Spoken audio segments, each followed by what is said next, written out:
Մոռացկոտությունը յուրաքանչյուրիս մոտ է, բայց մոռացկոտություն կա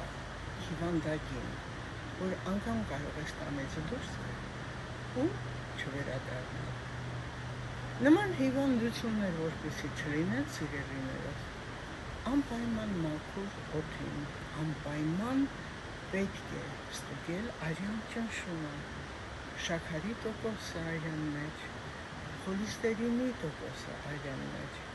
և ստուգել սիրտանոթային համակարգը, որովհետև եթե ճնշումը բարձր է, անպայման խաթարում է մանր անոթների աշխատանքը գլխուղեղի։ Դրա համար հետազոտվեք, սրտի հետազոտությունը մեզ մոտ ընդամենը ակցիայով 5000 գրամ է։